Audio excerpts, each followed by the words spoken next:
Technical jobs का एक नया गवर्नमेंट जॉब वैकेंसी नोटिफिकेशन जारी किया गया है। ये नोटिफिकेशन जारी किया गया है मिनिस्ट्री ऑफ डिफेंस के अंतर्गत कार्य करने वाले एक सरकारी ऑर्गेनाइजेशन के द्वारा। तो गवर्नमेंट ऑफ इंडिया के अंतर्गत एक नया वैकेंसीज का नोटिफिकेशन जारी हो चुका है।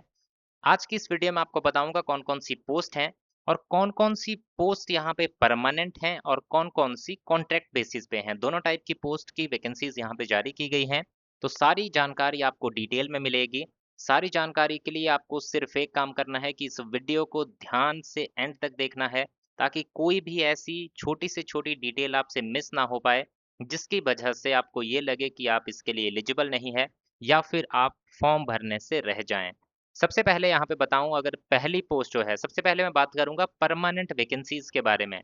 जो परमानेंट वैकेंसीज़ में पहली पोस्ट है, वो है आपकी मैनेजर E3 टेक्निकल। इसमें आपका जो पे स्केल रहेगा, वो आप यहाँ से देख सकते हैं। मैं आपको सीधा बता दूँ कि आपकी स्टार्टिंग सैलरी कितनी होगी। तो स्टार्टिंग सैलरी आपकी 1,20,000 रुपए से लेके 1,30,000 रुपए के बीच में होने वाली है। आपकी एज 40 साल से कम होनी चाहिए।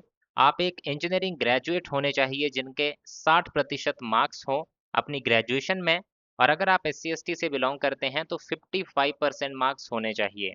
आपकी ग्रेजुएशन होनी चाहिए मैकेनिकल में या फिर electronics, electrical, naval architecture discipline में। और इसके अलावा अगर एक्सपीरियंस की बात करें तो 9 साल का एक्सपीरियंस आपके पास होना चाहिए design, construction, repairs, maintenance, operations, machinery installation and commissioning of naval ships और सबमरीन्स। ये आपका एक्सपीरियंस जो है ये होना चाहिए। और अगर आप एक ऐसे कैंडिडेट हैं जो लोअर ग्रेड एक्सपीरियंस से आते हैं, यानी कि अगर आप किसी गवर्नमेंट या PSU में कार्यरत हैं, तो आपके पास मिनिमम 3 साल का experience immediate lower grade of IDA PSU में होना चाहिए।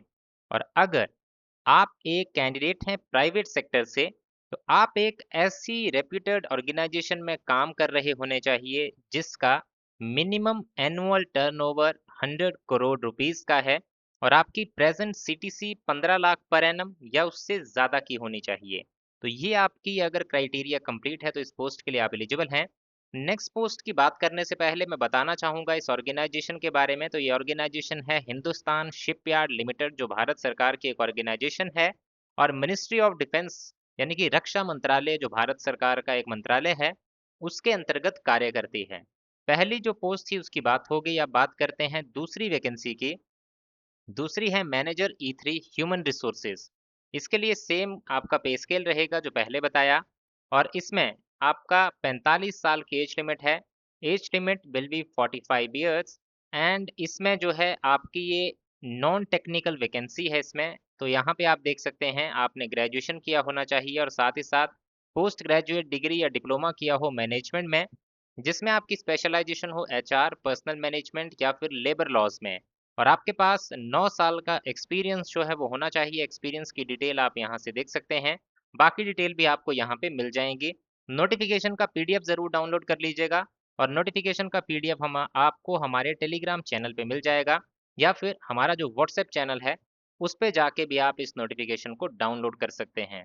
दोनों ही चैनल पे आपको हमारी ये नोटिफिकेशन PDF मिल जाएगी और एप्लीकेशन फॉर्म का जो ऑनलाइन लिंक है वो भी आपको वहाँ पे मिल जाएगा। दोनों चैनल के लिंक अगर आप चाहते हैं तो इसी वीडियो के डिस्क्रिप्शन में आपको जाना है, वहां पे आपको सारी जानकारी मिल जाएगी। नेक्स्ट पोस्ट है डेप्यूटी मैनेजर E2 टेक्निकल की। इसके लिए स्टार्टिंग सैलरी आपकी 1,10,000 रुपए से लेके 1,20,000 रुपए के बीच में होने वाली है। आप एक इंजीनियरिंग ग्रेजुएट होने चाहिए मैकेनिकल, इलेक्ट्रिकल, इलेक्ट्रॉनिक्स डिसिप्लिन इनमें से किसी एक में। और साथ ही साथ 5 साल का एक्सपीरियंस जो है आपके पास होना चाहिए। और लोअर ग्रेड जो एक्सपीरियंस आपका रिक्वायर्ड है वो होना चाहिए। अगर आप गवर्नमेंट PSU से आते हैं तो 3 साल का एक्सपीरियंस इमीडिएट लोअर ग्रेड का होना चाहिए। और अगर आप प्राइवेट सेक्टर से आते हैं तो 100 करोड़ रुपीस की ऑर्गेनाइजेशन में आप काम करते हो और आपका last CTC 12 lakh per annum या उससे ज़्यादा का होना चाहिए। अब बात आती है जो फिक्स टर्म कॉन्ट्रैक्ट बेसिस पे वैकेंसीज जारी की गई हैं। इनमें पहली पोस्ट है प्रोजेक्ट सुपरिंटेंडेंट टेक्निकल की। इसमें फिक्स्ड आपकी पर मंथ स्टार्टिंग सैलरी रहेगी 1,85,000, 1,85,000। Age limit criteria is 57 years. इसमें आपकी इंजीनियरिंग ग्रेजुएशन आपने की होनी चाहिए इलेक्ट्रॉनिक्स, मैकेनिकल या फिर इलेक्ट्रिकल या फिर नेवल आर्किटेक्चर में। और आपने 20 साल का एक्सपीरियंस जो है आपके पास होना चाहिए। ये 20 साल का एक्सपीरियंस आप यहाँ पे देख सकते हैं नोटिफिकेशन डाउनलोड करके किसमें होना चाहिए, और बाकी क्राइटेरिया आप यहाँ से चेक कर सकते हैं। और आपका अगर प्राइवेट सेक्टर से बिलोंग करते हैं तो लास्ट सीटीसी होना चाहिए 24 लाख पर एनम का। दूसरी वैकेंसी है deputy project superintendent technical. Delhi region में ये वैकेंसी है आपकी, 1,70,000 स्टार्टिंग सैलरी रहेगी। 57 ईयर्स आपकी एज लिमिट है। फुल टाइम ग्रेजुएशन किया होना चाहिए। जो पिछला क्वालिफिकेशन क्राइटेरिया था सेम क्वालिफिकेशन क्राइटेरिया इनके लिए भी रहेगा। और यहाँ पे 18 साल का एक्सपीरियंस आपके पास होना चाहिए। एक्सपीरियंस की डिटेल आपको इस कॉलम में मिल जाएगी। इसके बाद है डेप्यूटी प्रोजेक्ट ऑफिसर टेक्निकल की वैकेंसी, 90,000 पर मंथ सैलरी रहेगी। 40 साल एज लिमिट है। फुल टाइम ग्रेजुएशन किया होना चाहिए 60% मार्क्स के साथ mechanical, electrical, electronics and communication, controls, shipwright या उसके इक्विवेलेंट ब्रांच में, और 2 साल का पोस्ट क्वालिफिकेशन एक्सपीरियंस जो है आपके पास इस पर्टिकुलर एरिया में होना चाहिए। इसके बाद नेक्स्ट वैकेंसी है deputy project officer civil, 90,000 per month salary, 40 साल एज लिमिट, 2 साल का एक्सपीरियंस, इंजीनियरिंग ग्रेजुएशन किया होना चाहिए सिविल इंजीनियरिंग डिसिप्लिन में। इसके बाद है डेप्यूटी प्रोजेक्ट ऑफिसर की वैकेंसी डिज़ाइन में, 90,000 पर मंथ सैलरी इसमें स्टार्टिंग आपको मिलेगी। फुल टाइम इंजीनियरिंग ग्रेजुएशन किया होना चाहिए, मैकेनिकल या फिर इलेक्ट्रिकल या फिर सिविल या फिर naval architecture, ship building, ocean engineering, marine engineering, इनमें से किसी एक ब्रांच में। और 2 साल का एक्सपीरियंस जो है वो आपके पास होना चाहिए। एक्सपीरियंस आपके पास मॉडलिंग एंड ड्राफ्टिंग इन एबेबा मरीन या फिर नोबुस कैडमेटिक या फिर शिप कंस्ट्रक्टर का होना चाहिए। और बाकी भी आप यहाँ पे जानकारी चेक कर सकते हैं। नेक्स्ट वैकेंसी है डेप्यूटी प्रोजेक्ट ऑफिसर एचआर की, 90,000 पर मंथ सैलरी, 40 साल age limit, full time graduation किया हो और पोस्ट ग्रेजुएट डिग्री आपने की हो मैनेजमेंट में, जिसमें स्पेशलाइजेशन हो आपकी एचआर, पर्सनल मैनेजमेंट या फिर लेबर लॉज में, या फिर किसी ने पोस्ट ग्रेजुएशन किया है लॉ में, ऐसे कैंडिडेट भी एप्लीकेबल हैं, यहाँ पे एलिजिबल हैं।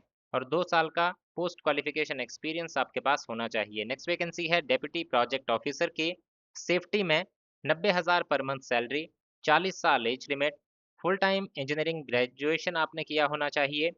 और ये आपने किसी भी ब्रांच में किया हो तब भी आप यहाँ पे एलिजिबल माने जाएंगे। 60% आपकी इंजीनियरिंग ग्रेजुएशन में मार्क्स होने चाहिए।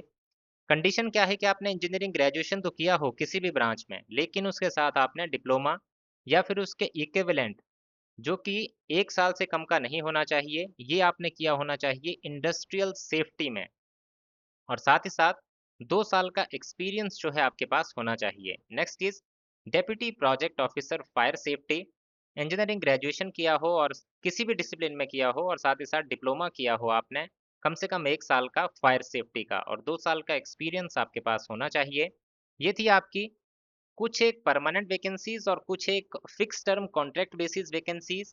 अब यहाँ पे पे स्केल की बात करें, सीटीसी की बात कर लें, तो जो आपकी परमानेंट वैकेंसीज हैं उसमें आपका ई3 ग्रेड के लिए सीटीसी रहेगा 18.42 लाख पर एनम का, और ई2 ग्रेड के लिए रहेगा 15.5 लाख पर एनम का।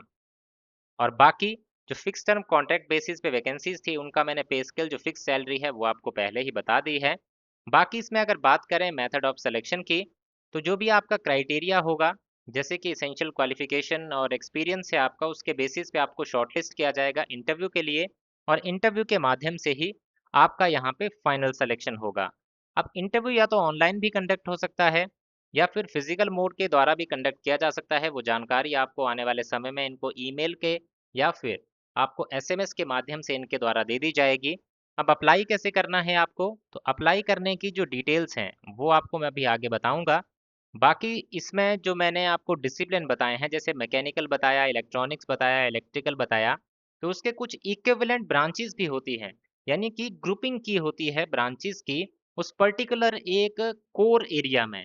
तो जैसे कि मैकेनिकल है तो मैकेनिकल में अगर जहाँ पे मैकेनिकल मांगा हुआ है उसके अंतर्गत अगर किसी ने mechanical, mechanical and industrial engineering, mechanical and production engineering, इस तरह की जो इक्विवेलेंट ब्रांचेस हैं इनमें भी अगर आपकी क्वालिफिकेशन हो तब भी आप यहाँ पे एप्लीकेशन फॉर्म भर सकते हैं। तो ये कॉलम एक बार ज़रूर चेक कर लें कि कहीं आपकी इक्विवेलेंट ब्रांचेस में अगर ब्रांच आती है तो आप एलिजिबल होंगे।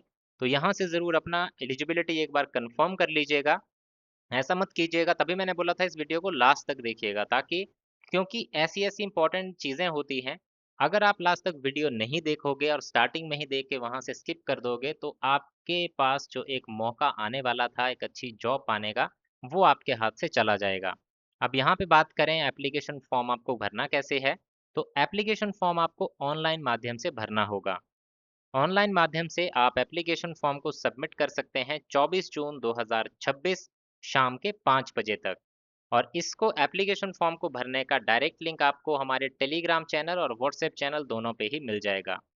ये था इसमें ओवरऑल इन्फॉर्मेशन इन वैकेंसीज के बारे में। अगर आपका कोई डाउट हो तो कमेंट सेक्शन में कमेंट करके आप इसकी जानकारी ले सकते हैं।